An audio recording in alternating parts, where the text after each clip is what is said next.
Hello everyone. ये video में हम लोग डिस्कस करने वाले हैं सी इंस्टीट्यूट जो भी अपना मॉक टेस्ट ले रहा है मई 2020 सीरीज के लिए। आप लोग देख सकते हैं ऊपर लिखा हुआ है मई 2020।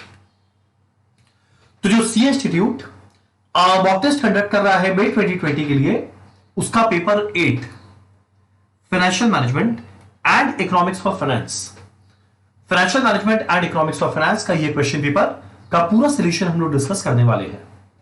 ये वीडियो में हम लोग डिस्कस करेंगे फाइनेंशियल मैनेजमेंट के सोल्यूशन के बारे में। एक और सेकंड वीडियो आएगा जिसमें हम लोग डिस्कस करेंगे इकोनॉमिक्स ऑफ फाइनेंस के बारे में। और सबसे पहले फाइनेंशियल मैनेजमेंट हमारा पार्ट ए में है जो 60 मार्क्स का है। अगला इकोनॉमिक्स ऑफ फाइनेंस 40 मार्क्स का है, वो पार्ट बी में है। तो पहले हम लोग डिस्कस करेंगे फाइनेंशियल मैनेजमेंट के हर एक क्वेश्चन के बारे में। इसमें क्वेश्चन 1 रहेगा कंपलसरी और बाकी 5 में 4 क्वेश्चन करना है। एकदम स्टैंडर्ड क्वेश्चन पेपर का जैसा पैटर्न होता है। ये 5 में 4 क्वेश्चन रहेगा प्रैक्टिकल, एक क्वेश्चन रहेगा थ्योरी। क्वेश्चन 1 मार्क रहेगा, क्वेश्चन 1 रहेगा 20 मार्क का और बाकी जो 4 करना है वो रहेगा 10 × 4 40 मार्क का। तो 60 मार्क्स का पेपर बन गया। यदि अगर बाई चांस कोई चाहे तो 20 मार्क्स का प्रैक्टिकल यहां करे और चारों प्रैक्टिकल अटेम्प्ट कर ले, यानी 60 मार्क्स का प्रैक्टिकल वो कर सकता है। चलिए सब हम लोग बिना टाइम वेस्ट किए स्टार्ट करते हैं। हमारा क्वेश्चन 1 क्या है? क्वेश्चन नंबर 1 फटाफट देखते हैं। ये बहुत इजी क्वेश्चन हमारे चैप्टर लेवरेज का। जरा देखिए क्या लिखा हुआ है। The data relating to 2 companies are as given below. 2 company है, कंपनी ए और company B. Equity share capital दोनों में दिया हुआ है, 15% डिवेंचर्स दिया हुआ है, दोनों में वैल्यू। डिवेंचर का वैल्यू दिया हुआ है, इंटरेस्ट रेट दिया हुआ है, इंटरेस्ट कॉस्ट कैलकुलेट करने में काम आएगा। कितना आउटपुट बनाया गया दिया हुआ है, सेलिंग प्राइस पर यूनिट दिया हुआ है तो सेल वैल्यू मिल जाएगा। मेरा वेरिएबल कॉस्ट पर यूनिट दिया हुआ है तो दोनों को मल्टीप्लाई करते ही वेरिएबल कॉस्ट मिल जाएगा। सेल आया, वेरिएबल कॉस्ट आया मतलब कंट्रीब्यूशन आ गया। लेस करेंगे फिक्स कॉस्ट, ईबीआईटी मिलेगा। लेस करेंगे इंटरेस्ट ऑन डिवेंचर्स, ईबीटी मिलेगा। टैक्स के बारे में कुछ नहीं दिया है, नो टेंशन। कैलकुलेट क्या करना है? Operating leverage, financial leverage and combined leverage of 2 companies. तो बहुत इजी क्वेश्चन है। इनकम स्टेटमेंट बनाएंगे, बनाने के बाद मुझे तीनों लेवरेज कैलकुलेट करना है। ठीक, चलो स्टार्ट करते हैं क्वेश्चन नंबर 1 का पार्ट ए।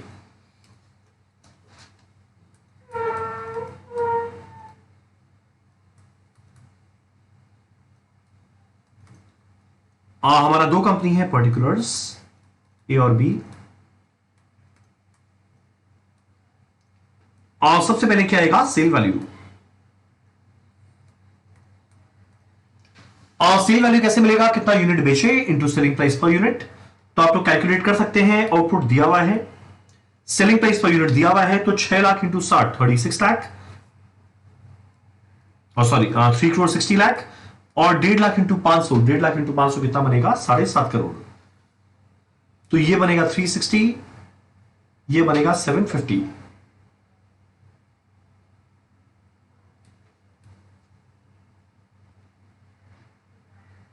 हम लोग चाहे तो सब रुपीज इन लाख कर देते हैं।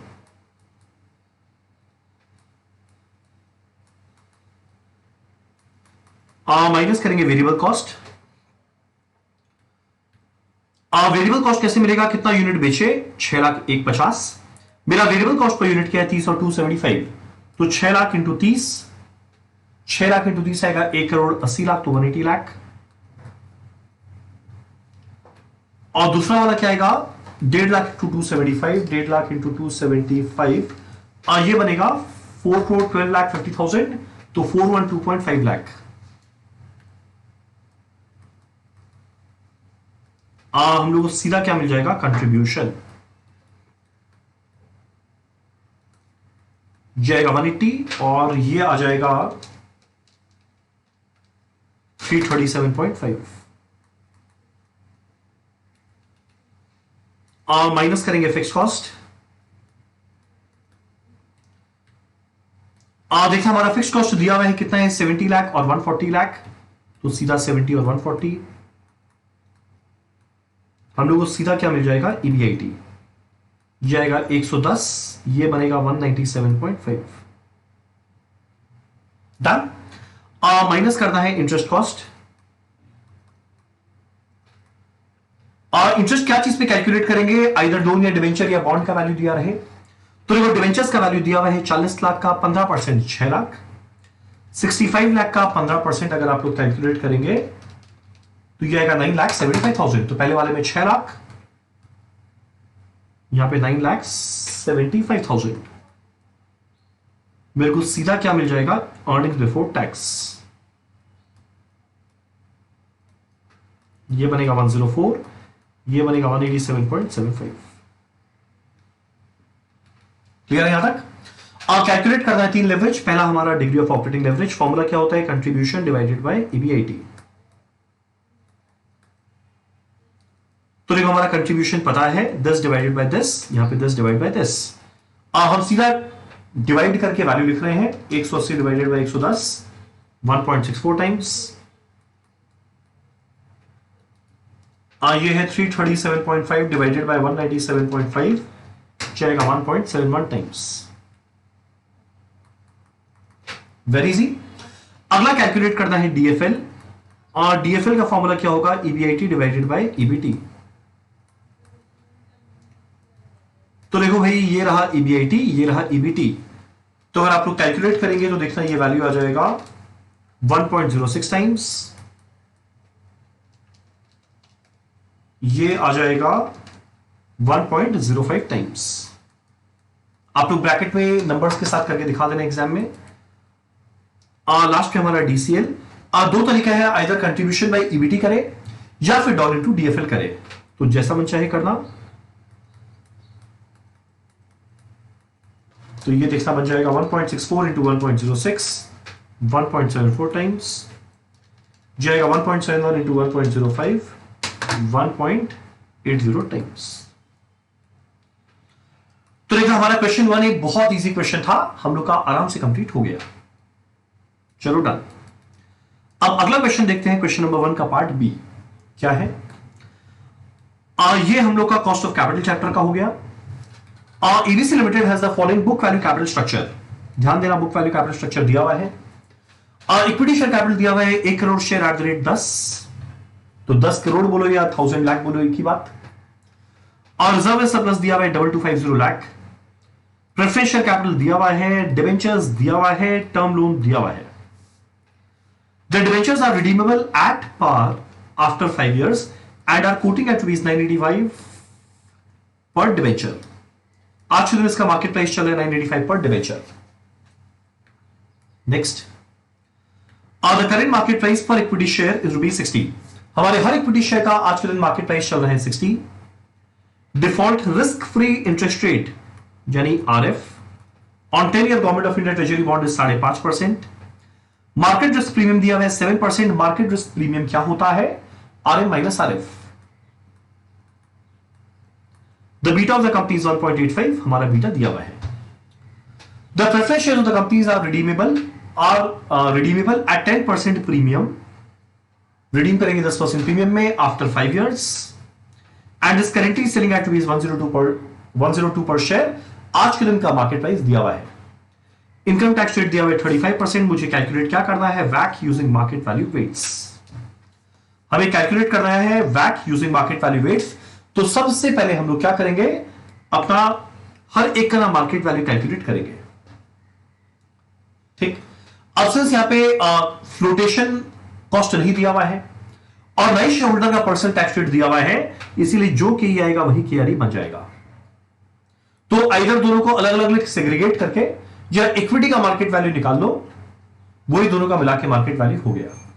तो जैसा मन चाहे कर सकते हैं। चलो हम लोग करते हैं क्वेश्चन नंबर 1 का पार्ट बी। कैलकुलेट करना है डब्ल्यूएसीसी। आप लोग एग्जाम में लिखा स्टेटमेंट प्रेजेंटिंग कैलकुलेशन और डब्ल्यूएसीसी, हम सीधा ये स्टेटमेंट बना रहे हैं। Source, amount rupees, weight, cost, WACC. ठीक, पहले हम लोग को इक्विटी शेयर्स का मार्केट वैल्यू निकालना है। ये सब रुपीज इन लाख है।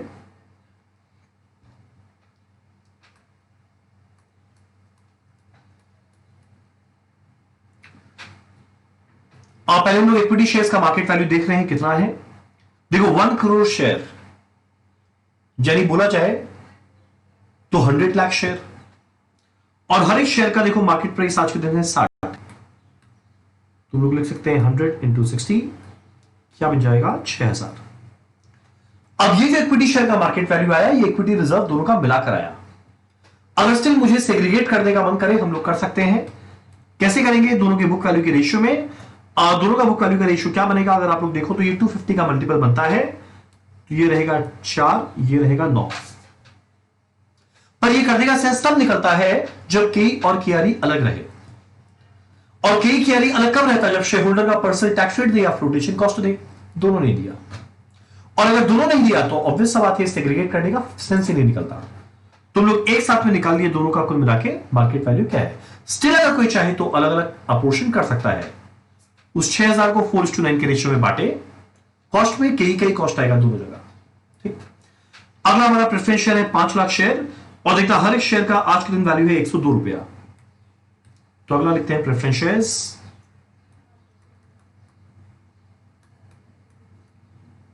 5 लाख शेयर है, वैल्यू है 102 रुपया, कितना बनेगा 510। अगला हमारा डिवेंचर 1.5 लाख डिवेंचर है, और देखा डिवेंचर का आज के दिन प्राइस कितना चल रहा था। हमारे क्वेश्चन में दिया हुआ है 985, तो 1.5 इंटू 985,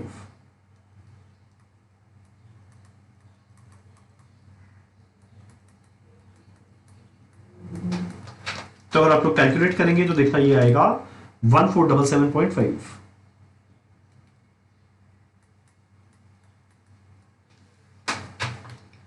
और लास्ट में 12% टर्म लोन, और टर्म लोन का जो बुक वैल्यू होता है वही एग्जैक्ट मार्केट वैल्यू होता है।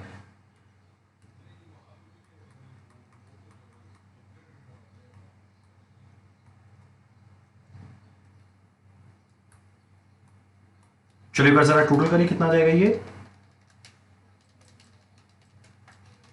8487.5। और अगर वेट कैलकुलेट करेंगे, कैसे करेंगे?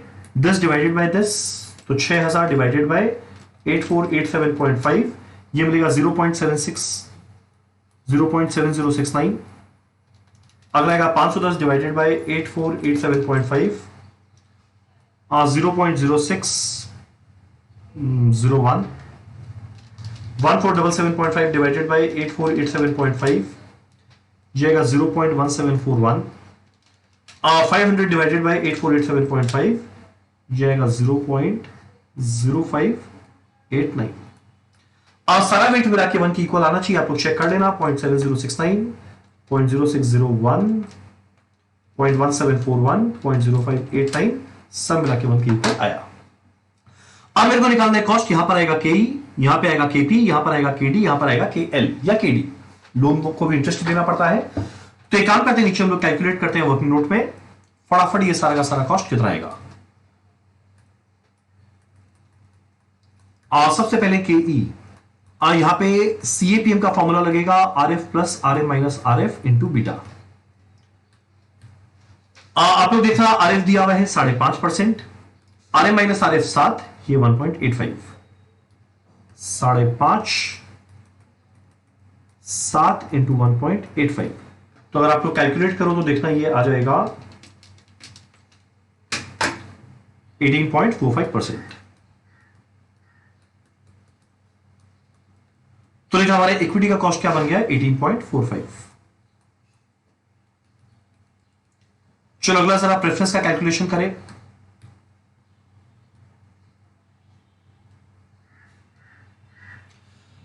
कॉस्ट ऑफ प्रेफरेंस, और ध्यान देना ये प्रेफरेंस रिडीमेबल प्रेफरेंस शेयर्स है। तो इसका फॉर्मूला क्या बनेगा? हर साल का preference dividend plus RV minus NP by N whole divided by RV plus NP by 2 for percentage हम लोग मल्टीप्लाई करेंगे 100 से। और प्रेफरेंस डिविडेंड हम लोग हमेशा देते हैं फेस वैल्यू पे। तो लिखा 100 रुपया है हर एक प्रेफरेंस शेयर का दाम। प्रेफरेंस डिविडेंड रेट 9%, तो 100 का 9% आएगा 9 रुपया। अब रिडीम कितना में करना है? Preference shares are redeemable at 10% premium. तो यानी 100 रुपए के प्रेफरेंस शेयर को रिडीम करेंगे 10% प्रीमियम में जाके, यानी 110 में। नेट प्रोसीड आज के दिन मार्केट में इश्यू करके 102 रुपया मिलेगा, तो डिवाइडेड बाय माइनस 102, और एन दिया हुआ है 5, whole divided by 110 plus 102 divided by 2 into 100। तो अगर आप लोग कैलकुलेट करके देखेंगे तो देखना ये आ जाएगा,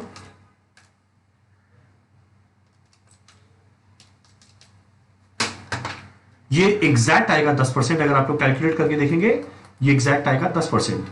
तो हमारा केपी क्या बन गया है, 10। ठीक, अगला हम लोग कैलकुलेट करेंगे डिबेंचर्स का कॉस्ट। वो क्या है, point number 3, cost of date.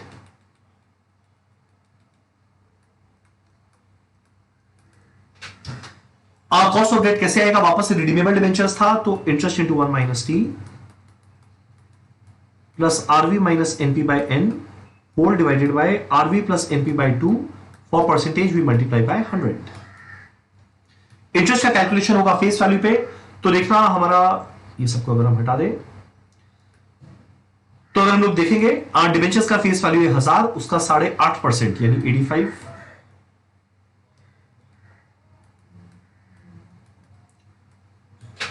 Tax rate देखना दिया हुआ है हमारे क्वेश्चन के अंदर में, नीचे दिया हुआ है 35%।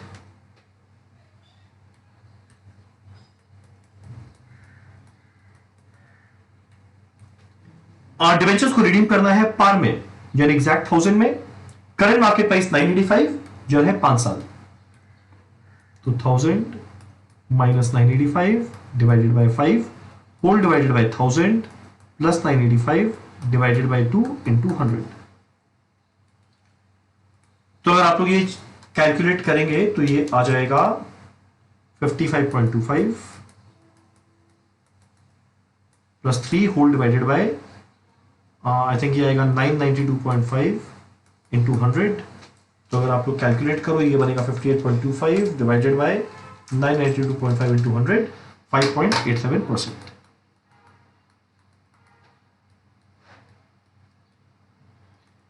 तो ये बन गया 5.87। और लास्ट में हमारा टर्म लोन। ऑब्वियस सा बात है, टर्म लोन में यहां पे कोई रिडेम्पशन का टर्म्स नहीं बोला हुआ है। तो हमारा कॉस्ट ऑफ डेट सीधा मिलेगा जितना इंटरेस्ट रेट था 12% into 1 minus tax rate. Calculate करना ही आएगा 7.8%। डन। तो 7.8 यहां लिख दिए। अब वेट पता है, कॉस्ट पता है, मल्टीप्लाई करते मुझे तुरंत क्या मिल जाएगा, WACC। कैलकुलेट करके देखना ये आएगा 13.04, ये आएगा 0.60, ये बनेगा 5.87, 1.02, ये आएगा 0.589 इंटू 7.8, 0.46। अगर आप लोग सब कुछ को ऐड कर दो तो देखना ये बन जाएगा, अगर आप लोग हर एक चीज को ऐड कर दो तो देखना ये आ जाएगा 15.12%। डन। ये था हमारा क्वेश्चन नंबर 1 का part B, cost of capital. ये मेरे हिसाब से 5 मार्क्स से ज्यादा डिजर्व करता था, बट नेवरदलेस एग्जाम में 5 मार्क है तो 5 मार्क है। चलो अगला हमारा क्वेश्चन नंबर 1 का पार्ट सी देखते हैं क्या है। क्वेश्चन नंबर 1 का पार्ट सी है कैपिटल बजटिंग का, वो भी IRR का क्वेश्चन है। जरा देखिए क्या लिखा हुआ है। A company proposes to install a machine involving a capital cost of rupees 72 lakh। तो देखो मेरा कैश आउटफ्लो है 72 lakh. The life of machine is 5 years, 5 साल का जिंदगी है। Salvage value at end of life is nil। Fantastic। Scrap realization कुछ नहीं हुआ। The machine will produce the net operating income after depreciation of 13,60,000 per annum। हमारा net operating income 13,60,000 पर annum दिया हुआ है और कंपनी का टैक्स रेट दिया हुआ है 35%। चलो ठीक है। तो देखो ये net operating income after depreciation दिया हुआ है, पर ये नहीं बोला आफ्टर टैक्स। तो पहले इसमें से टैक्स मुझे माइनस करना पड़ेगा, तो मुझे अर्निंग्स आफ्टर टैक्स मिलेगा।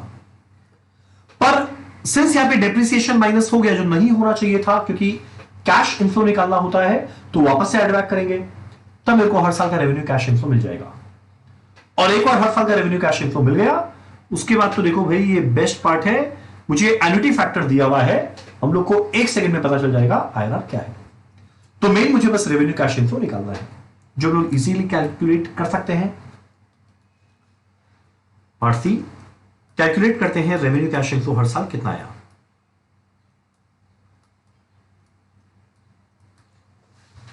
देखना मेरा net operating income per annum दिया हुआ था,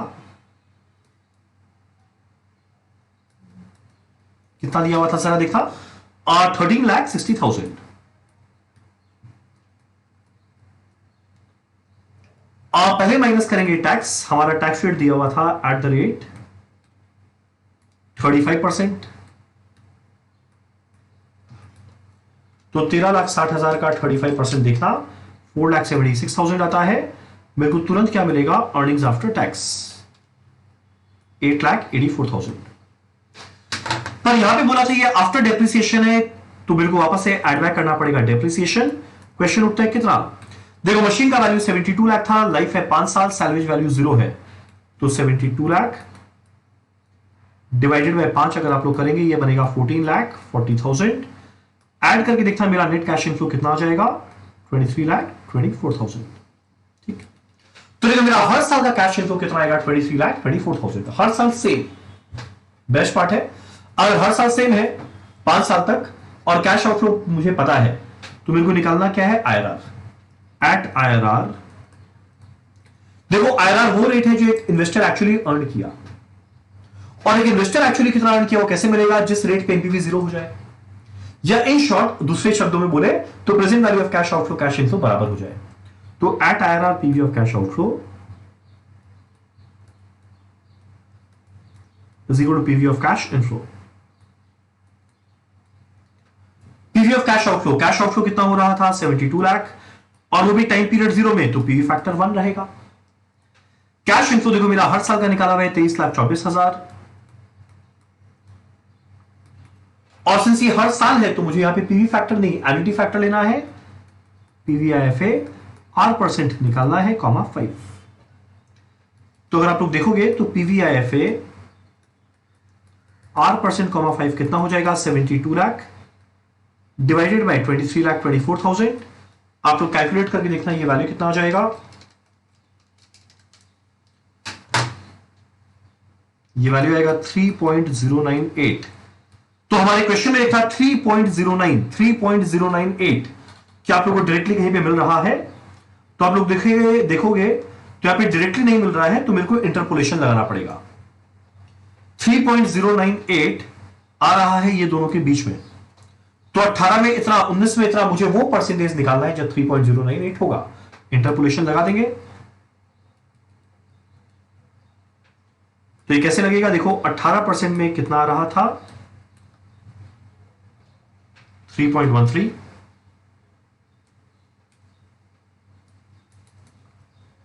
19% में कितना आ रहा था, 3.06। मेरे को वो परसेंटेज निकालना है जब, अब क्वेश्चन से यहां पे 2 डेसिमल है इसलिए हम भी यहां पे 2 डेसिमल ले रहे हैं, 3.10। अब इंटरपोलेशन लगाए, कैसे लगेगा, x - 18 is equal to this minus this, divide 19 - 18 is equal to this minus this.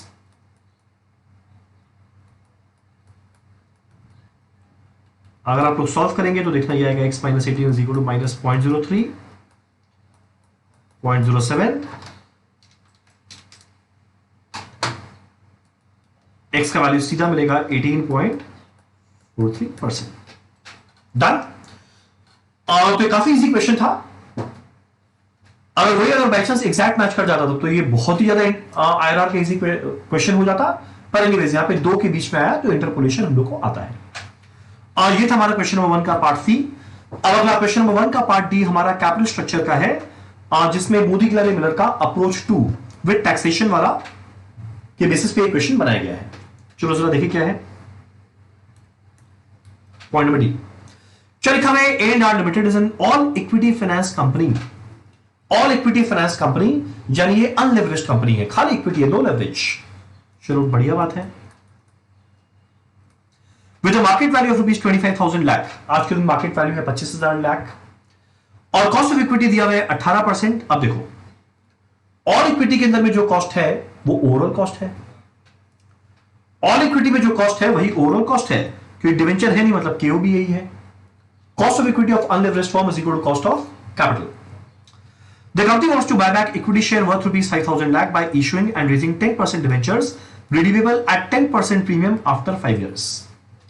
अब हमारा कंपनी क्या प्लान कर रहा है कि 5,000 लाख रुपीस के इक्विटी शेयर्स के कोई ये बायबैक करेगा, उसके अगेंस्ट में इशू करेगा 10% डिबेंचर्स, रिडीमेबल डिबेंचर्स। और रेट ऑफ टैक्स में भी taken as 35%। Applying with taxes you are required to calculate market value of A&R Limited. Calculate करना है कॉस्ट ऑफ इक्विटी ब्रैकेट में KE, अगला निकालना है वैक यूजिंग मार्केट वैल्यू रेट्स। ठीक, तो पहले देखो हम लोग को कैलकुलेट करना है हमारे पार्ट 1 में मार्केट वैल्यू ऑफ R&R क्या रहेगा, सॉरी A&R क्या रहेगा। अब क्वेश्चन उठता है मार्केट वैल्यू ऑफ A&R कैसे मिलने वाला है, बड़ा इजी है। अब देखो अभी तक ये अनलेवरेज था, पर जैसे डिवेंचर आ जाएगा ये लेवरेज हो जाएगा, और market value of leverage firm हमें पता है वो क्या होता है, market value of unlevered firm plus जितना डिवेंचर्स लिए into tax rate.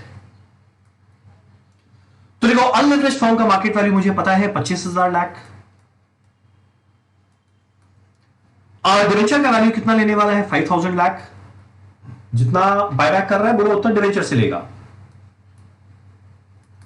Tax rate कितना है 35%, तो अगर आप लोग कैलकुलेट करेंगे तो देखना ये वैल्यू बन जाएगा 26,750 लाख। ठीक, ये मेन टू मेन लोग पढ़े थे कि market value of levered firm is equal to market value of unlevered firm plus debentures into tax rate. ठीक, नेक्स्ट हम लोगों को कैलकुलेट करना है कॉस्ट ऑफ इक्विटी। क्वेश्चन उठता है कॉस्ट ऑफ इक्विटी कैसे मिलेगा, तो देखो कॉस्ट ऑफ इक्विटी कैसे मिलेगा, ये मार्केट वैल्यू हो गया टोटल फर्म का। हम एक काम करते हैं, मेकर नोटबुक में आते हैं फिर से। तो देखो मेरा part 1 market value of firm आया हुआ था 26,750। ठीक, मार्केट वैल्यू ऑफ फर्म आया हुआ था। अब market value of debenture 5,000 lakh है, उसको जैसे ही हटाएंगे तो मुझे मार्केट वैल्यू ऑफ इक्विटी मिल जाएगा।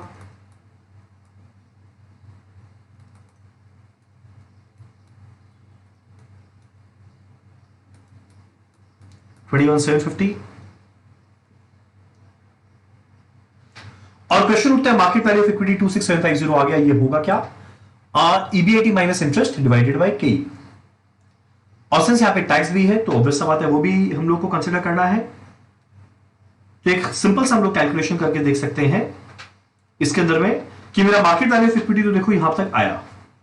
अब मुझे ये निकालना है कि हमारा EBIT टैक्स वैक्स दे देने के बाद कितना बचा था, तो ये हम लोग कैलकुलेट करके देखते हैं कितना आएगा। तो देखो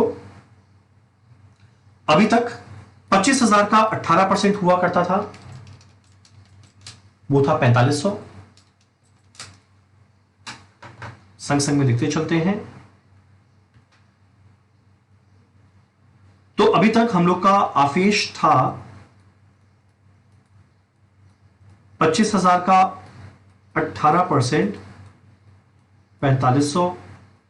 ठीक, पर आज सिंस ये आफ्टर टैक्स है, यहां पे टैक्स भी था, तो बिफोर टैक्स कितना रहा होगा, डिवाइड करना पड़ेगा 1 माइनस टी से। तो अर्निंग बिफोर टैक्स क्या हो जाएगा 4,500 divided by 1 minus tax rate. अगर आप लोग कैलकुलेट करके देखेंगे तो देखना ये कितना आ जाएगा,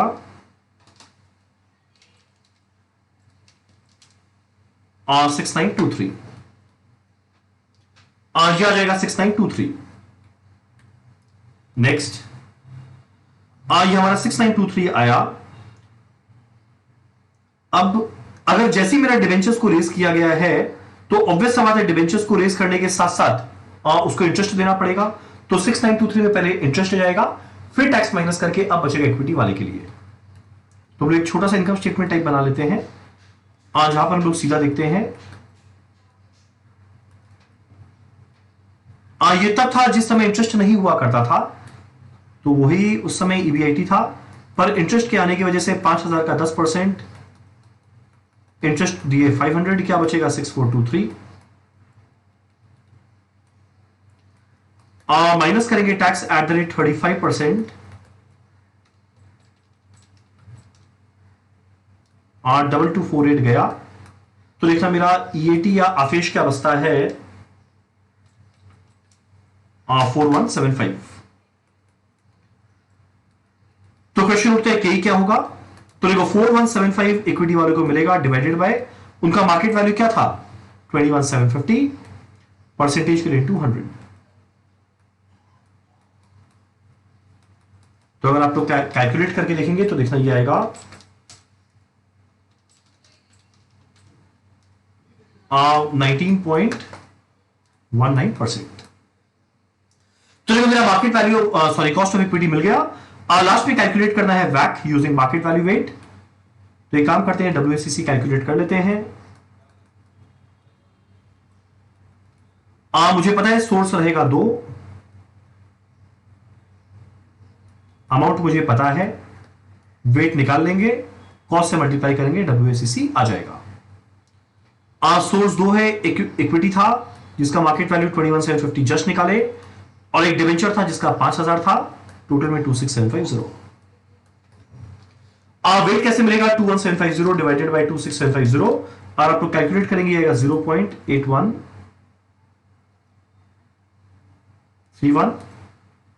दूसरा वाला आएगा 5,000 डिवाइड बाय 26,750, यह मिलेगा 0.1869।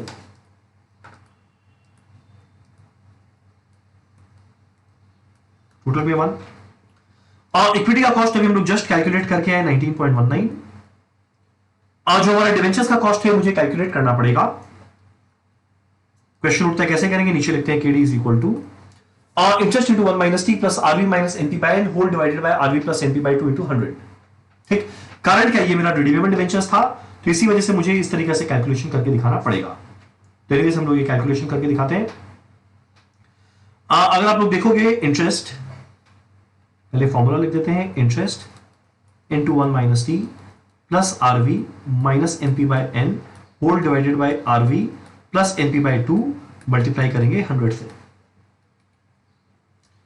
और इंटरेस्ट कितना, देखो डिबेंचर्स का इंटरेस्ट रेट है 10% और 5,000 का डिबेंचर था यानी 500 आएगा, माइनस कर दिया टैक्स रेट। और रिडीम करते बोला है 10% प्रीमियम में, तो 5,500 में रिडीम करेंगे। कुछ नहीं बोला, मानेंगे 5,000 में इशू किया गया, एन है 5 whole divided by 5,500 plus 5,000 divided by 2 into 100। समझो मेरा ये एक बार बंद हो गया, हैंग हो गया पेन।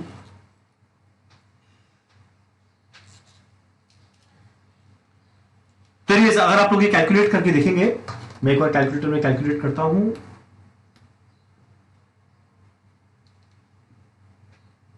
तो 500 into 0.65 plus 100 divided by 5250 into 100, ये मिलेगा 8.09 या 8.1%।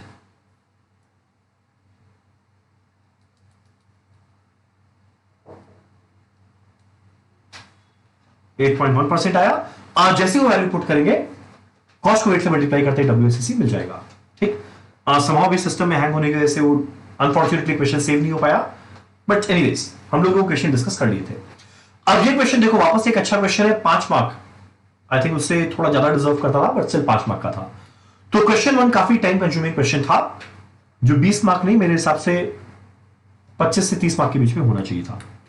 चलो एनीवेज, आगे से हमारा क्वेश्चन नंबर 2 डिविडेंड पॉलिसी का। अब ये काफी इजी क्वेश्चन है जो आप लोगों का टाइम सेव करेगा, इससे हम लोग का कंपेंसेट हो जाएगा जो क्वेश्चन उनमें थोड़ा ज्यादा टाइम लगा वो।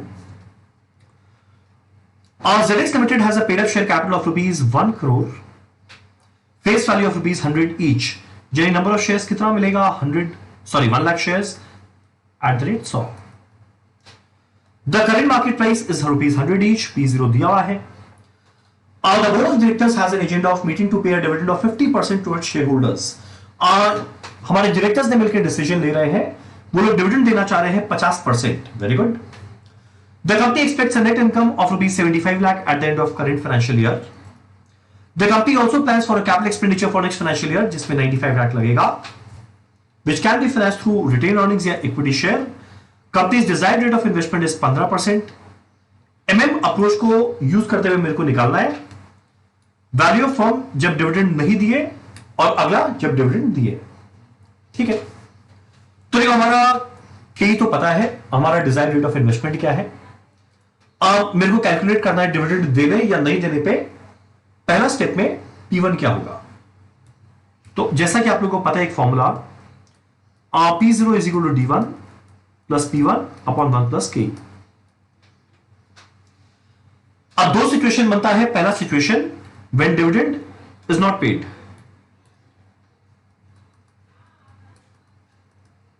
डिविडेंड नॉट पेड, तो जब डिविडेंड पे नहीं किए तो D1 का वैल्यू 0 है। तो P0 कितना था, 100 रुपया। D1 का वैल्यू 0 है। P1 मुझे निकालना है, K कितना था, 15%। अगर आप लोग कैलकुलेट करके देखेंगे P1 कितना आ जाएगा, 115। ठीक, कब, जब डिविडेंड पे नहीं कर रहे हैं तब। अब अगला, अगर बाई चांस हम लोग डिविडेंड पे कर रहे हैं तब उस सिचुएशन में क्या होगा, point number 2, dividend paid. Dividend is paid. तो डिविडेंड बोला 50% देगा। क्या चीज का, फेस वैल्यू का। फेस वैल्यू 100 रुपया था, तो 100 का 50% कितना आ जाएगा, 50 रुपया। तो लेकिन मेरा बाकी सारा वैल्यू सेम रहेगा। P0 मुझे पता है, D1 50 हो गया। P1 कैलकुलेट करना है, 1 प्लस के मुझे पता है। आप लोग कैलकुलेट करके देखना P1 कितना आ जाएगा, 65। Very easy. तो देखो दोनों सिचुएशन में मुझे P1 का वैल्यू मिल गया। अब अगला हम लोग को कैलकुलेट करना है मार्केट वैल्यू ऑफ फर्म क्या होगा। तो मेरा पहला स्टेप में हम लोग हमेशा P1 निकालते हैं, दोनों केस में, डिविडेंड दिए या फिर ना दिए। अब अगला देखते हैं कैलकुलेशन ऑफ मार्केट वैल्यू। आप लोग एग्जाम में हेडिंग लिखना, दो situation particulars are dividend paid. ये पहले लिखते हैं dividend not paid, dividend is paid.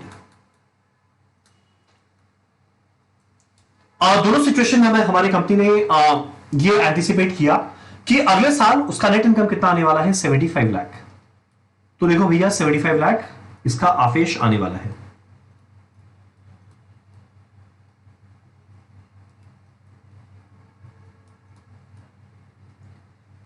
अब आफेश से हम लोग माइनस करते हैं इक्विटी डिविडेंड। अब जब डिविडेंड कुछ नहीं दिए तो डिविडेंड का वैल्यू 0 है। पर अगर बाई चांस डिविडेंड पे करेंगे तो क्वेश्चन उठता है कितना करेंगे। तो देखो 1 लाख शेयर्स था शुरू में, मुझे पता है, और डिविडेंड हम लोग हर एक शेयर में 50 रुपया करके देने वाले थे। तो 1 लाख इंटू 50, 1 लाख इंटू 50 करेंगे, कितना आ जाएगा, 50 लाख।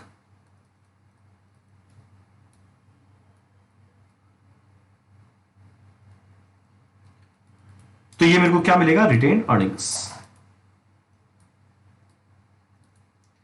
पहले वाले में पूरा 75 लाख का रिटेन अर्निंग्स हो गया, यहां पे खाली 25 लाख का है। ठीक, अब अगला बात बोलता है कि हमारी कंपनी को एक्सपेंशन के लिए, इन्वेस्टमेंट प्लान के लिए 95 लाख रुपीस चाहिए, जो रिटेन अर्निंग से यूज कर सकता है। उसके बाद अगर जरूरत पड़ा तब ये नया इक्विटी शेयर इशू करेगा। तो एक काम करते हैं, रिटेन 95 लाख में जरा देखिए इक्विटी शेयर से कितना चाहिएगा।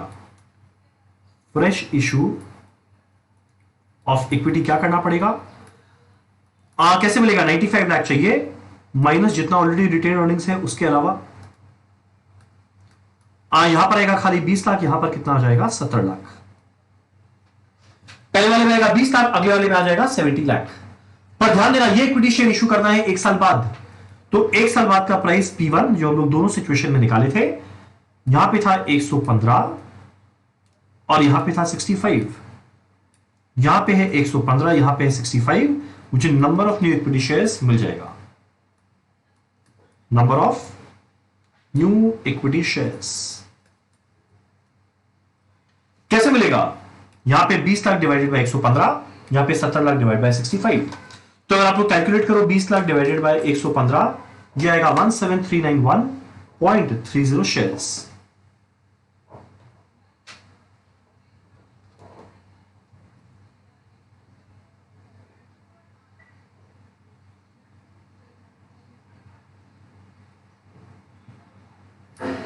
One 17391.30 shares. अब तुम लोगों ने शेयर्स को डेसिमल में क्यों रखे, हमारे मोदी क्लाइंग मिरर का असम्पशन था shares are divisible in nature, equity shares are divisible in nature, इसीलिए। आगे वाले में 70 लाख डिवाइडेड बाय 65, आप लोग कैलकुलेट करके देखना, ये आएगा 107,692.31। डन।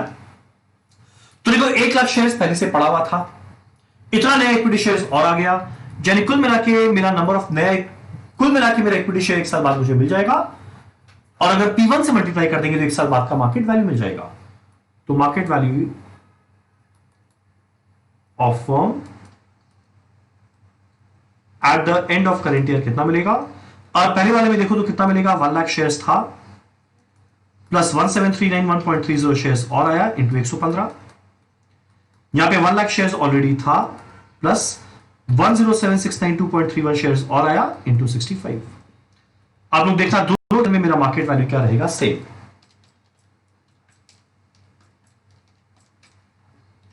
ये लिखा जाएगा 1,35,00,000।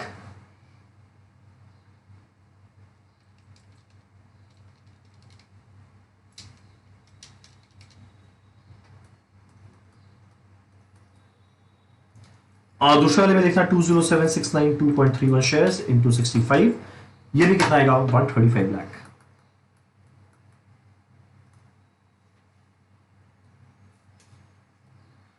ये एक साल बाद का आया। अगर हम लोग चाहें तो इसका आज के दिन का वैल्यू भी निकालकर फिर कंपेयर कर सकते हैं, दोनों बात एक ही है।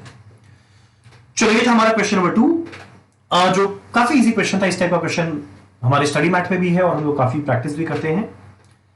चलो अगला हमारा क्वेश्चन नंबर 3 है रिस्क एनालिसिस का, capital budgeting and risk analysis का क्वेश्चन है। क्वेश्चन नंबर 3 क्या है? A&R Limited has undertaken a project which has an initial investment of rupees 2,000 lakh in plant and machinery, 800 lakh for working capital, यानी कुल मिला के कितना लगेगा 2,800 lakh इनिशियल कैश आउटफ्लो। फिर आगे बोलता है plant and machinery would have a salvage value of 474.61 lakh at the end of 5th year, scrap realisation time period 5 में। The plant machine would depreciate at the rate of 25% per annum on WDV method. Oh my god, WDV method. So ये वापस एक type एजुकेट question होगा। The other details of project for 5 years are as below. Sale कितना करना है, selling price पता है, वेरिएबल कॉस्ट पता है यानी कंट्रीब्यूशन, फिक्स कॉस्ट पता है और वो भी एक्सक्लूडिंग डेप्रिसिएशन। अगला माइनस मुझे करना पड़ेगा डेप्रिसिएशन, तो मुझे मिलेगा ईबीटी। इंटरेस्ट रेट दिया हुआ है on bank loan, okay. Tax rate दिया हुआ है, after tax required rate of return दिया है, मतलब DRR या पीवी फैक्टर दिया हुआ है। सबसे पहले हम लोग को कैलकुलेट करना है एनपीवी। उसके बाद देखते हैं sensitivity under each of the following condition. 2 है, अगर सेलिंग प्राइस 10% कम हो जाए तब क्या, जब प्लांट एंड मशीनरी का कॉस्ट 10% बढ़ जाए तो क्या। ये बहुत बड़ा क्वेश्चन है, बहुत लंबा क्वेश्चन है। इसे करने में हमें डेफिनेटली टाइम लगेगा। एनीवेज हम लोग स्टार्ट करते हैं। उसके बाद अगला रेशियो एनालिसिस का काफी इजी क्वेश्चन है और एक और वर्किंग कैपिटल का काफी इजी क्वेश्चन है।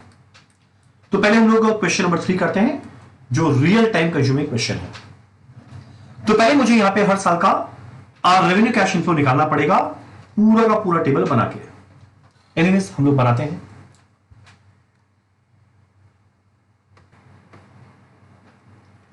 चलो स्टार्ट करें क्वेश्चन 3। और सबसे पहले मेरे को कैलकुलेट करना है एनपीवी। उसके लिए मेरे को सबसे पहले चाहिएगा रेवेन्यू कैश इनफ्लो।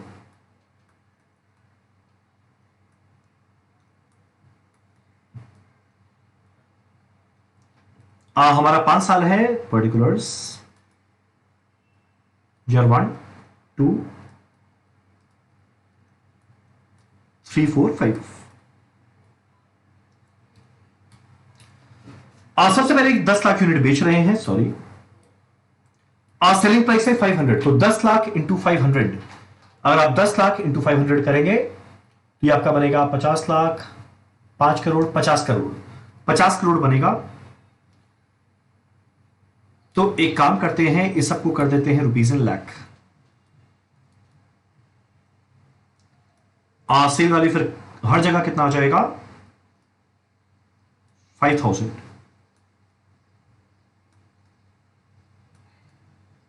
ठीक, फिर आगे बोलते हैं मेरा variable cost 50% of selling price है।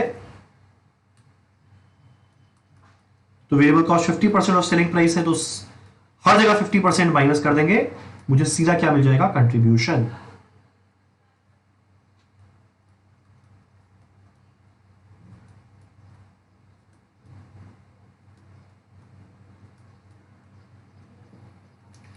माइनस करेंगे फिक्स कॉस्ट। तो देखो हमारा फिक्स कॉस्ट क्वेश्चन में दिया हुआ है, कितना दिया हुआ है फिक्स कॉस्ट। फिक्स कॉस्ट दिया हुआ है excluding depreciation 300 lakh per annum. तो 300 लाख पर एनम है हमारा फिक्स कॉस्ट। ठीक, अगला माइनस करेंगे डेप्रिसिएशन, और डेप्रिसिएशन WDV मेथड बोला है अब देखो यहां पे 2000 का है प्लांट एंड मशीनरी और डेप्रिसिएशन रेट दिया हुआ है 25% पर एनम WDV। तो पहला साल 2000 का 25% कितना बन जाएगा 500। और सिंस देखो ये WDV है तो इसका शॉर्टकट हम लोग को पता है। तो अगले साल क्या होगा 500 का 25% डेप्रिसिएशन रेट था, 100 में 25 हटा 75%, कितना आएगा ये 375। और नेक्स्ट ईयर क्या बनेगा 375 का 75%, तो अगर आप लोग कैलकुलेट करेंगे ये आएगा 281.25। और नेक्स्ट ईयर इसका 75% आएगा 210.94। नेक्स्ट ईयर इसका 75% आएगा 158.21।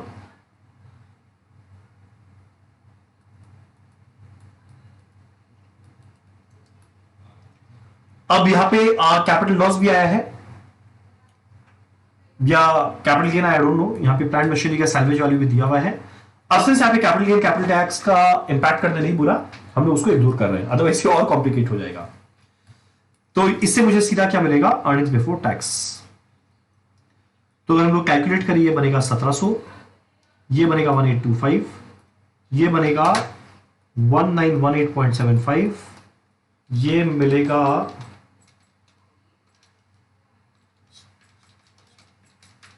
1989.06 और लास्ट वाला मिलेगा 2041.79 0.80 कर देते हैं। ठीक, तो ये मुझे मिला ईबीटी। अब इसके बाद मेरे को माइनस करना है टैक्स, मुझे मिलेगा ईएटी। और टैक्स रेट देखो हमारे क्वेश्चन में कितना दिया हुआ था, टैक्स रेट दिया हुआ है 35%। और लेस करेंगे टैक्स एट द रेट 35%, मेरे को सीधा मिलेगा ईएटी। हम एक काम करते हैं, सीधा ईएटी लिख देता है तो देखो 100 में से 35 जाएगा, मतलब 65% बचेगा, तो हम सीधा अर्निंग्स आफ्टर टैक्स का वैल्यू लिख रहा है।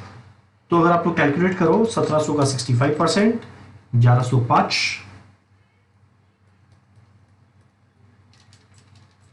ये मिलेगा 1186.25, ये मिलेगा 1247.19,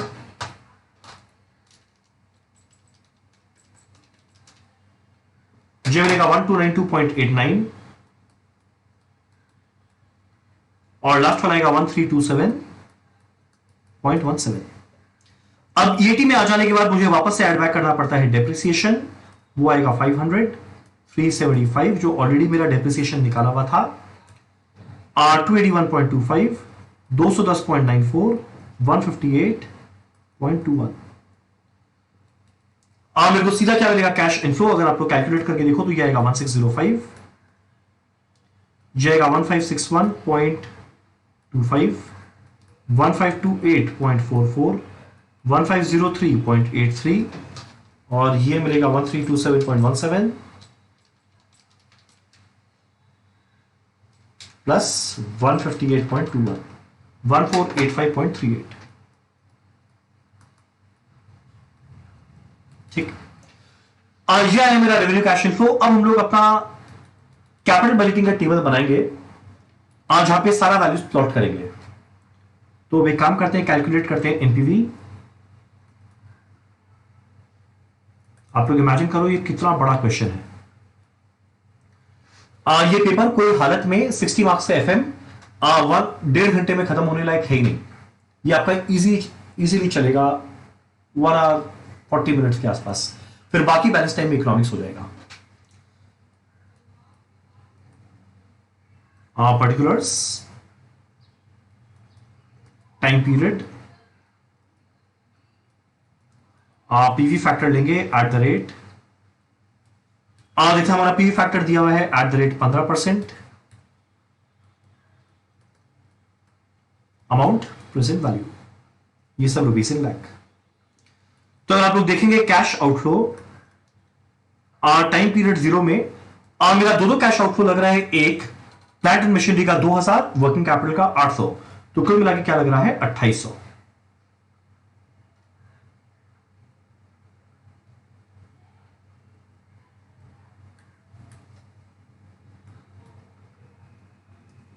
next cash inflow time period 1 2 3 4 5। अब देखो टाइम पीरियड 1 से लेके 4 तक तो मेरा रेवेन्यू कैश इनफ्लो ही रहेगा खाली, तो एग्जैक्ट ये सबको कॉपी कर देंगे जो मेरा निकाला हुआ है। टाइम पीरियड 5 में ये तो आया, और साथ साथ में दो चीज और आएगा जो टर्मिनल वाला है। एक हम लोग को मिलेगा 447.61 प्लांट एंड मशीनरी का, और जो शुरू में वर्किंग कैपिटल गया था इसके बारे में कुछ नहीं बोला, हम लोग मानेंगे पूरा वापस रियलाइज हो गया। तो एक काम करते हैं, हम लोग ये सारा वैल्यूज पुट करते हैं। यहां पर आएगा 1605, यहां पर आएगा 1561.25, यहां पर आएगा 1528.44, यहां पर है 1503.83, और आखिरी साल में 1485.38 तो था, 1485.38 तो था, प्लस प्लांट मशीनरी का स्क्रैप जरा देखो कितना दिया हुआ है क्वेश्चन में, 474.61, प्लस वर्किंग कैपिटल के बारे में कुछ नहीं बोला, मतलब पूरा रियलाइज होगा 800, जो आएगा 2759.99।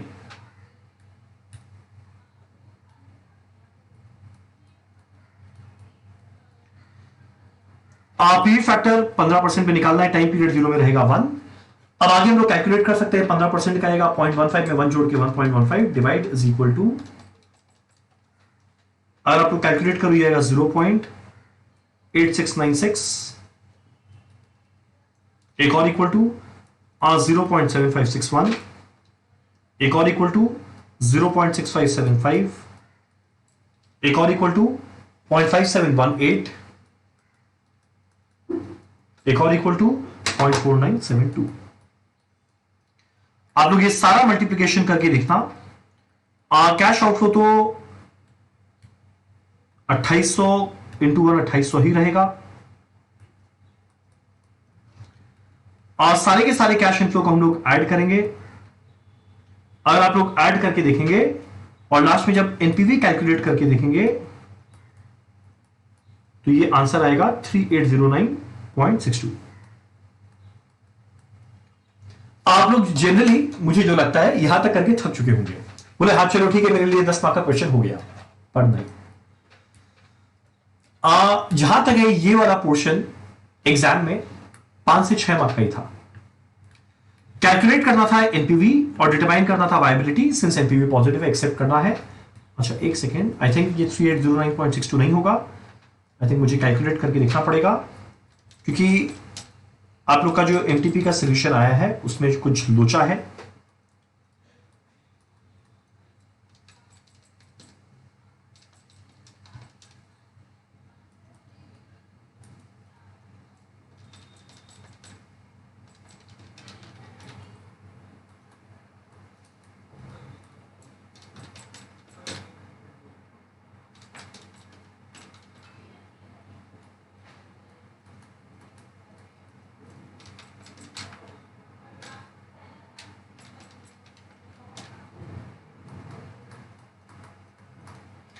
सबको ऐड करेंगे तो देखना मेरे को क्या मिलेगा, 1395.71 प्लस 1180.46 प्लस 1004.95 प्लस 859.89 प्लस 1372.27 जाएगा 5813.27, माइनस करेंगे 2800, ये मेरे को मिलेगा 3013.27।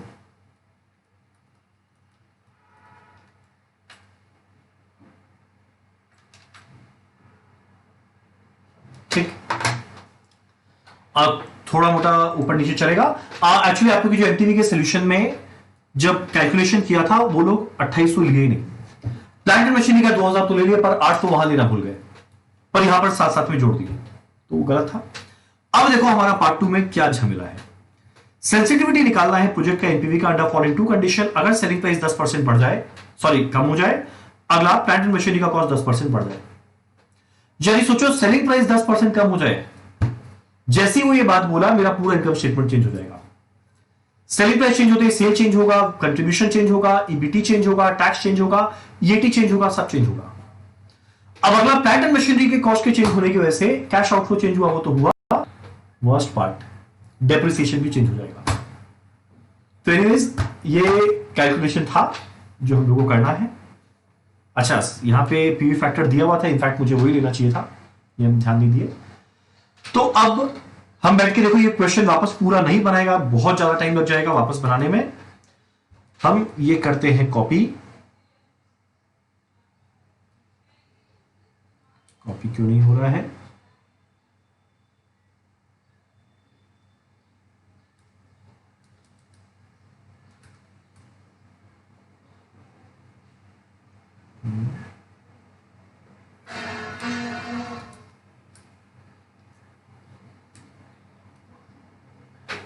ये क्या हो गया? अच्छा, एनीवेज हम बताते हैं। आप लोग एक और रिवाइज इनकम स्टेटमेंट बनाना पड़ेगा। आज जहां पे बोले सेलिंग प्राइस 10% कम हुआ, यानी सेल वैल्यू जो 5000 था वो 5000 नहीं होके कम हो जाएगा, और ये वैल्यू बन जाएगा 10% कम होके 4500। तो हर ऑप्शन में आ जाएगा 4500।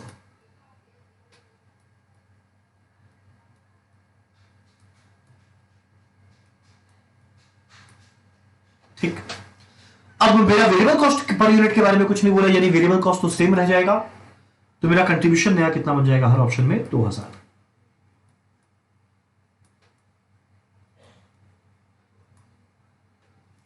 और फिक्स कॉस्ट जो था वो एग्जैक्ट वही रहेगा, डेप्रिसिएशन जो था वही रहेगा। हमारा ईबीटी चेंज हो जाएगा, हमारा ईबीटी चेंज हो जाएगा। जो पहले 2500 था अब वो 2000 हो गया, यानी हर जगह 500 कम हो जाएगा। ये बन जाएगा 1200, ये बन जाएगा 1325, ये बन जाएगा 1418, ये बन जाएगा 1489, ये बन जाएगा 1541.8। अब जब टैक्स निकालेंगे तो डेफिनेटली टैक्स का अमाउंट चेंज हो जाएगा, और इसी वजह से हमारा ईएटी भी नया आएगा। फिर वापस डेप्रिसिएशन जोड़ेंगे, मुझे नया रेवेन्यू कैश इन्फ्लो मिलेगा। और ये जो नया रेवेन्यू कैश इन्फ्लो आया, इसके बेसिस पे हम लोग वापस से एनपीवी कैलकुलेट करेंगे और देखेंगे हमारा वैल्यू कितना आया। ये तो पार्ट 1 हुआ। और आप लोग बोलो तो कैलकुलेट करके देखते हैं। ये आ जाएगा 780, ये आएगा 861.25, ये आएगा 922.19, ये आएगा 967.89, ये आएगा 1002.17। अब इसको जब ऐड करेंगे क्या मेरे को मिल जाएगा? 1280। ये कितना बन जाएगा? 1236.25, ये मिलेगा 1203.44, ये मिलेगा 1178.83, ये आ जाएगा 1160.38। अब इसके बेसिस पे हमारा एनपीवी में चेंज आएगा। तो ये जितना वैल्यू था पहला जो 5 साल का, ये वापस चेंज हो जाएगा, और जिसकी वजह से मुझे वापस नया एनपीवी मिलेगा। और आप लोग कैलकुलेट करके देखेंगे तो मेरा नया एनपीवी जो आएगा, मैं आपको बता रहा हूं, मेरा नया एनपीवी आएगा 1920.88। चलिए पूरा क्वेश्चन वापस रिपीट करना पड़ा, किसके लिए? जब सेलिंग प्राइस 10% कम हुआ। क्वेश्चन यहीं पे खत्म नहीं होता। पार्ट बी में एक और होता है कि अगर by chance plant and machinery का कॉस्ट 10% बढ़ जाए तो क्या? यानी वापस से पूरा का पूरा टेबल रिपीट किया जाएगा, पूरा टेबल फिर से रिपीट किया जाएगा, पर अब क्या सेल वही रहेगा जो पहले था 5000, वेरिएबल कॉस्ट वही रहेगा, कंट्रीब्यूशन वही रहेगा, फिक्स कॉस्ट वही रहेगा, पर डेप्रिसिएशन बदल जाएगा। तो इतना लंबा क्वेश्चन वापस से दोबारा करके हम टाइम वेस्ट नहीं करना चाहते, आपको इसका सीधा सोल्यूशन दिखाते हैं। तो अगर आप लोग इसका सोल्यूशन देखेंगे, लिटरली आप लोग पागल हो जाएंगे। ये पहला पार्ट का था, ये दूसरे पार्ट का पार्ट ए का था, ये पार्ट बी का था। तो जो पहले वाले पार्ट के अंदर में डेप्रिसिएशन के पहले तक का था वो तो सेम लिए, डेप्रिसिएशन अब की बार मेरा चेंज हो जाएगा। क्वेश्चन उठता है कितना पे आएगा? प्लांट एंड मशीनरी का वैल्यू देखो, पहले 2000 था, अब ये 10% बढ़ गया। तो आप लोगों के लिए बहुत सिंपल तरीका है, जो मेरा पहला साल पहले पार्ट में डेप्रिसिएशन आया था वो सबको 10% बढ़ा दो, मेरा अपने आप नया डेप्रिसिएशन आ जाएगा। मुझे नया ईबीटी मिलेगा, माइनस करेंगे टैक्स, ईएटी मिलेगा, ऐड करेंगे डेप्रिसिएशन, कैश इन्फो मिलेगा। ये लोग यहां पे लेके दिखाए, ये दोनों हम लोग अपना सीधा एनपीवी वाले टेबल में एक साथ में 5 टाइम पीरियड फाइल में ऐड करते हैं। उसके बेसिस पे वापस से कैलकुलेट करेंगे एनपीवी, और उसी के साथ फाइनली हमारा क्वेश्चन खत्म होगा। तो ये क्वेश्चन बहुत लंबा था। अगर बाई चांस एग्जाम में आप लोगों को लगे टाइम का कहीं पे थोड़ा लोचा ऑलरेडी चल रहा है, बेटर है क्वेश्चन को अवॉइड करके थ्योरी अटेम्प्ट कर लेना चाहिए। तो एनीवेज, पर क्वेश्चन जो था वो था क्वेश्चन नंबर 3, बहुत लंबा क्वेश्चन था हमारे कैपिटल बजटिंग का। आप लोग कर रहे हैं क्वेश्चन नंबर 4। आप लोग सोचो, अगर अभी रिकॉर्डिंग को भी देखो तो 1 घंटा हो गया है, और इस 1 घंटे में हम ये वाले क्वेश्चन को वापस से पूरा रिपीट नहीं भी किया है, यानी अगर करते तो मेरा ऑलरेडी 1 घंटा 20 मिनट हो चुका है, और अभी भी कितने मार्क्स का अटेम्प्ट हुआ है? 40। तो और बचा है मेरे पास 20 नंबर करने का एफएम के अंदर में। चलो देखते हैं क्वेश्चन 4। अब ये काफी इजी क्वेश्चन है, ये आप लोगों का डेफिनेटली टाइम सेव करेगा। इन्वेंटरी टर्नओवर रेशियो दिया हुआ है, क्रेडिटर्स का टर्नओवर रेशियो दिया हुआ है, डेटर्स का टर्नओवर रेशियो दिया है, करंट रेशियो, जीपी रेशियो दिया हुआ है, टोटल सेल वैल्यू दिया हुआ है 6 करोड़। कैश सेल्स बोलता है 25% ऑफ क्रेडिट सेल, ये नहीं बोला है टोटल सेल का, क्रेडिट सेल का 25%। कैश परचेज दिया हुआ है, वर्किंग कैपिटल दिया हुआ है, और एक और बात क्या बोला है, closing inventory 16 lakh more than opening inventory. मुझे सबसे पहले कैलकुलेट करना है एवरेज इन्वेंट्री। जो पार्ट बोला है एग्जैक्ट वैसे पार्ट कैलकुलेट करते चलते हैं। ये इजी क्वेश्चन है। एवरेज इन्वेंट्री, उसके लिए मेरे को चाहिएगा सीओजीएस। सीओजीएस कैसे मिलता है? Sale minus GP. Total sale value देखो दिया हुआ है 6 करोड़, और जीपी रेशियो दिया हुआ है 25%, तो सीओजीएस कितना आएगा? 6 करोड़ का 75%, यह आएगा 4.5 करोड़। ठीक। इन्वेंट्री टर्नओवर रेशियो देखो क्वेश्चन में दिया हुआ है 6 टाइम्स, इससे मुझे एवरेज इन्वेंट्री मिल जाएगा। एवरेज स्टॉक आएगा 4.5 करोड़ डिवाइडेड बाय 6। अगर आपको कैलकुलेट करेंगे ये वैल्यू आ जाएगा 75 लाख। तो देखो मेरा पहला पार्ट तो हो गया, एवरेज स्टॉक 75 लाख। अगला होता है परचेज निकालना है। अब परचेज के लिए मेरे को ओपनिंग स्टॉक, क्लोजिंग स्टॉक चाहिए। सीओजीएस मिला हुआ है, मेरे को परचेज मिल जाएगा। अब होता है क्लोजिंग स्टॉक है 16 lakh more than opening stock. अगर ओपनिंग स्टॉक को एक्स मान ले, पार्ट 2, अगर ओपनिंग स्टॉक को एक्स मान ले तो क्लोजिंग स्टॉक क्या मिलेगा? X plus 16 lakh. तो एवरेज स्टॉक क्या होगा? Opening stock plus closing stock divided by 2, वो एवरेज स्टॉक है जिसका वैल्यू हम लोग निकाले 75 लाख। अगर आपको कैलकुलेट करके देखेंगे, इसमें एक्स का वैल्यू आएगा 1.5 crore minus 16 lakh, 1 to 34 divided by 2, कितना बन जाएगा? 67 लाख।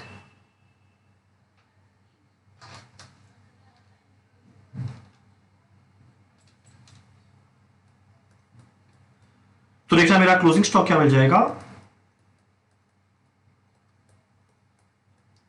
83 लाख। तो देखो मेरा परचेज कैसे मिलेगा? Opening stock plus purchase minus closing stock is equal to COGS. Opening stock निकाला हुआ है 67 लाख, परचेज मुझे कैलकुलेट करना है, क्लोजिंग स्टॉक निकाला हुआ है 83 लाख, सीओजीएस कितना था? 450 लाख। तो आप लोग कैलकुलेट करना, हमारा परचेज का वैल्यू आ जाएगा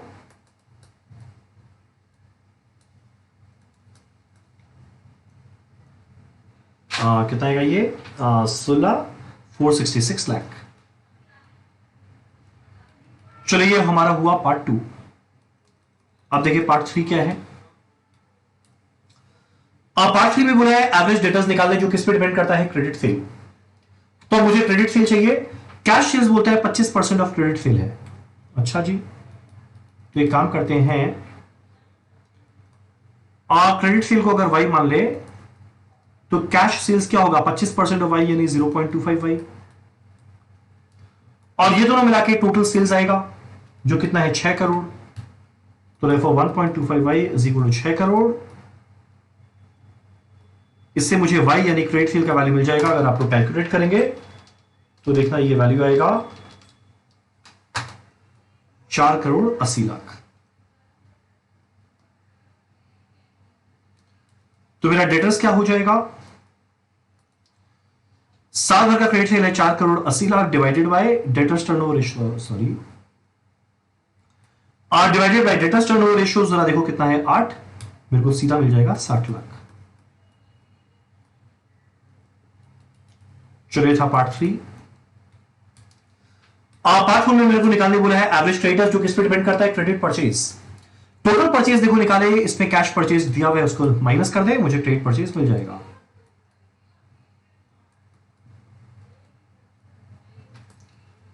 टोटल परचेज कितना था, 4,66,00,000।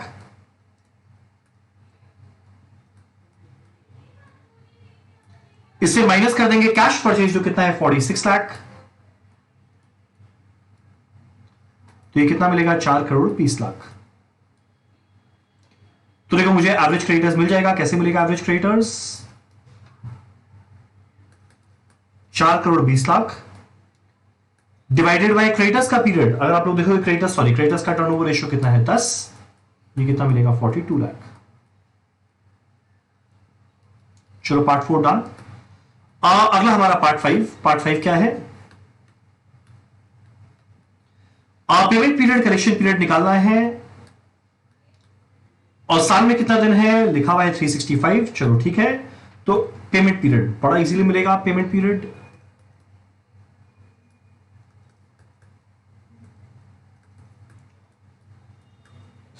साल में 365 डेज है, और पेमेंट किसको करना है, क्रेडिटर को। और देखो साल में हमारा क्रेडिटर का कितनी बार टर्नओवर होता है, 10 टाइम्स, तो 365 डिवाइडेड बाय 10, 36.5 डेज। पॉइंट 6 में निकालने बोला है average collection period.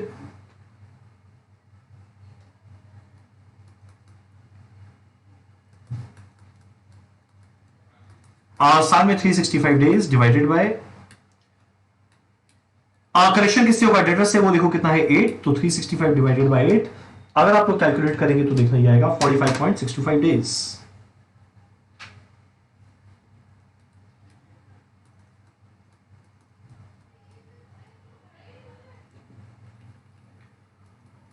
Point 7, point 8 हम लोग साथ में कर लेते हैं। पॉइंट 7, पॉइंट 8 में क्या निकालने बोला है, current asset and current liability. तो देखो करंट रेशियो पता है, वर्किंग कैपिटल पता है, तो मुझे इजीली मिल जाएगा। करंट रेशियो 2.4 है, वो क्या होता है, current asset divided by current liability है 2.4, तो करंट असेट क्या आएगा 2.4 इंटू सीएल। और जरा देखना वर्किंग कैपिटल दिया हुआ था 56 लाख। वर्किंग कैपिटल क्या होता है, current asset minus current liability, वो है 56 लाख। तो ये बस वैल्यू पुट कर दो मेरे को, करंट असेट करंट लायबिलिटी दोनों मिल जाएगा। तो करंट असेट की जगह क्या लिखेंगे, 2.4 CL minus CL is equal to 56 lakh.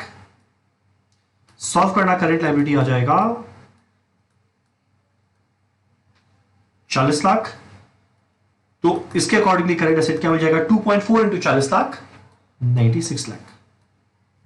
ठीक, और ये 10 मार्क का क्वेश्चन है, ठीक है, 10 मार्क डिजर्व भी करता था, उतना टाइम कंज्यूमिंग भी नहीं था, 10 मार्क के लायक सही था। ठीक, ये हम लोग के क्वेश्चन 4 रेशियो एनालिसिस का।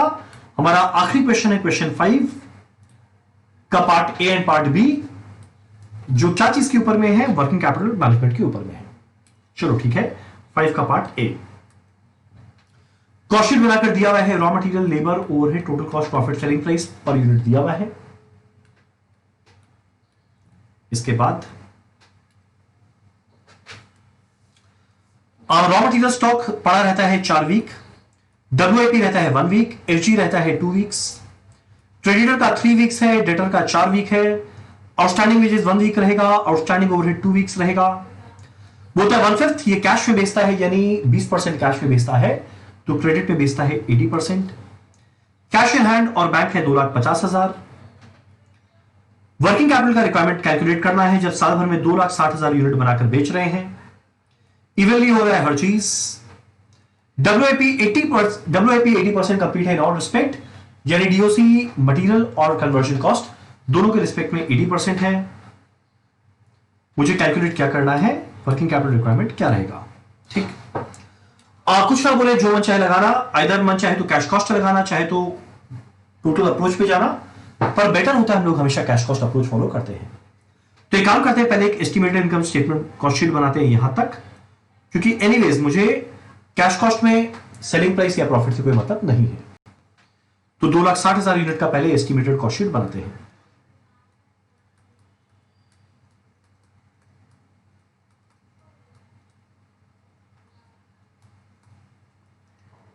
सबसे पहले हमारा रॉ मटेरियल कंज्यूम्ड कितना है? देखो साल में कितना यूनिट बना रहे थे? 2,60,000। 2,60,000 इंटू 200,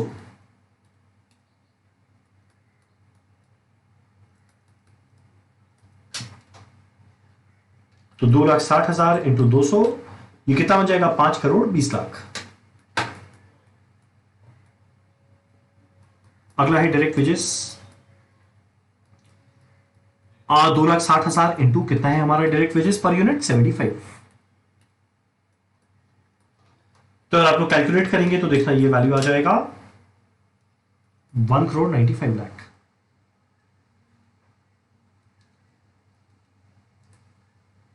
ये दोनों मिलाकर आया प्राइम कॉस्ट।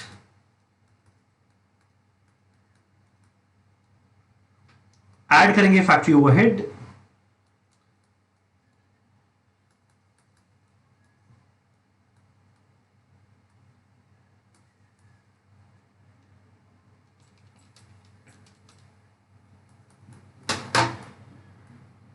ठीक। अब जैसे ये वैल्यूज कैलकुलेट हुआ, हम लोग इजीली अपना वर्किंग कैपिटल का टेबल बना सकते हैं। तो वर्किंग कैपिटल के अंदर में rupees particulars,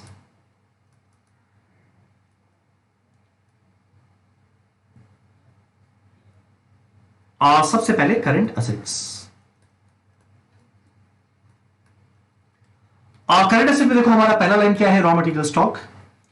raw material stock बोलता है 4 वीक्स रहेगा। चलो ठीक है, रॉ मटेरियल स्टॉक किस पे डिपेंड करता है? Raw material consumed. देखो हम लोग जस्ट ऊपर निकाले 5,20,00,000 और बोलते हैं 4 वीक्स रहेगा।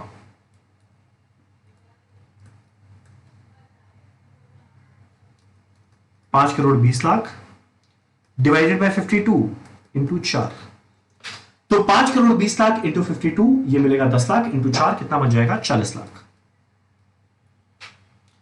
चलो अगला हम लोग कैलकुलेट करना है डब्ल्यूआईपी स्टॉक। डब्ल्यूआईपी स्टॉक में डीओसी दिया हुआ था 80% इन ऑल रिस्पेक्ट। इसमें दो कंपोनेंट आएगा, raw material consumed and conversion cost. हमारा रॉ मटेरियल कंज्यूम्ड मुझे पता है 5,20,00,000 लगा था, डिवाइडेड बाय 52 एक वीक का आया। और जरा देखना डब्ल्यूआईपी का पीरियड कितना है? 1 वीक, और वो भी 80% लगा है। प्लस ऐड करना है कन्वर्जन कॉस्ट वाला पोर्शन। कन्वर्जन कॉस्ट में क्या आएगा? डायरेक्ट वेजेस फैक्ट्री ओवरहेड मिला के। अगर आप लोग दोनों को मिलाकर देखेंगे तो ये वैल्यू आएगा 585।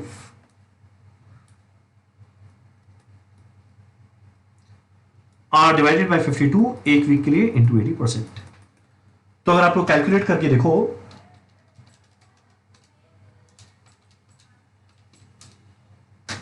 यह आ जाएगा 17,00,000।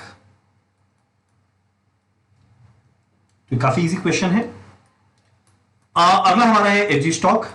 जरा देखना फिनिश गुड्स के लिए दिया हुआ है 2 वीक के लिए पड़ा रहता है। किस पे वैल्यू किया जाएगा? Factory works cost. हमारा फैक्ट्री वर्क्स कॉस्ट कितना कैलकुलेट किया हुआ है? इतना।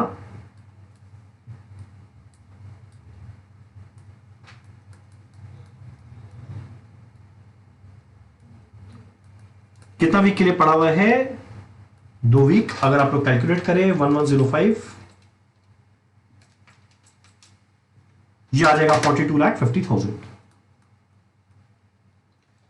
चलो अगला कैलकुलेट करना है डेटर। जरा देखना डेटर्स का दिया हुआ था 4 वीक है डेटर्स के लिए, और 20% कैश में बेचे थे। और टोटल कॉस्ट पे करना है, तो देखो मेरा टोटल कॉस्ट निकाला हुआ है, उसका 80% ले लेंगे 52 इंटू 4 वीक। तो अगर आप लोग कैलकुलेट करके देखेंगे तो ये आ जाएगा 68 लाख। इसके अलावा कैश एंड बैंक दिया हुआ है हमारे क्वेश्चन के अंदर में, कितना दिया हुआ था? 2,50,000। तो सबको मिलाकर देखना मेरा करंट एसेट आ जाएगा। आप लोग बोलेंगे कितना आएगा? 40 प्लस 17 57 लाख में 42,50,000 ऐड कर दो, प्लस 68 लाख प्लस 2,50,000, ये बन जाएगा 1,70,00,000। माइनस करना है करेंट लायबिलिटी। करंट लायबिलिटी में 3 चीज आने वाला है। एक हमारा क्रेडिटर, आप लोग ध्यान देना क्रेडिटर का 3 वीक्स था, तो 5,20,00,000 डिवाइड बाय 52 इंटू 3, कितना मिलेगा 30 लाख। देखो वैसे तो क्रेडिट डिपेंड करता है रॉ मटेरियल परचेज पे, पर सिंस ये हमारा न्यू कंपनी नहीं बोला तो लोग मानेंगे जितना परचेज है उतना ही कंज्यूम है। अगला हमारा आएगा आउटस्टैंडिंग वेजेस और आउटस्टैंडिंग ओवरहेड। आउटस्टैंडिंग वेजेस रहेगा 1 वीक का, आउटस्टैंडिंग ओवरहेड रहेगा 2 वीक्स का।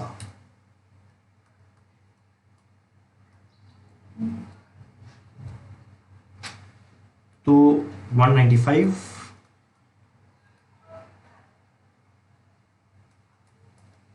ये रहेगा 1 वीक के लिए। एक बार देखना कैलकुलेट करके कितना आएगा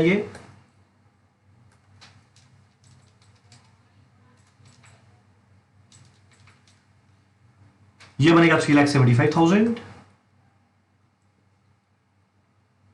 और आउटस्टैंडिंग ओवरहेड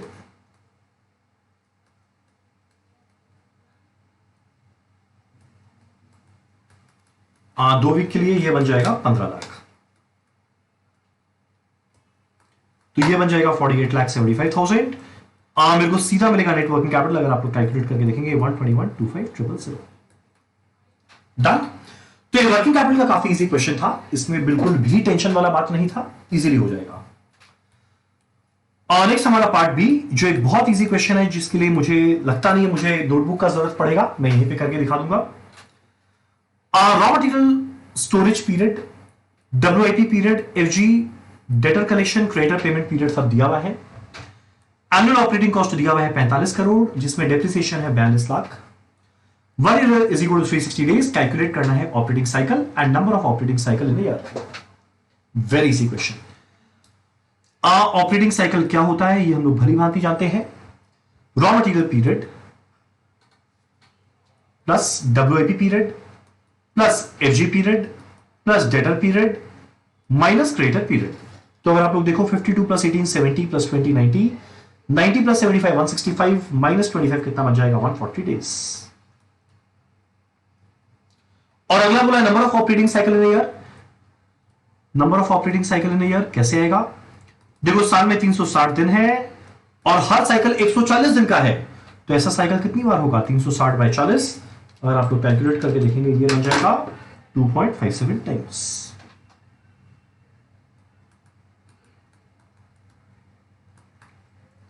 डन। चलो इसी के साथ हमारे एफएम का पूरा प्रैक्टिकल वाला पोर्शन होता है खत्म। अगले वीडियो में हम लोग डिस्कस करेंगे इकोनॉमिक्स वाला पोर्शन। चलो बाय।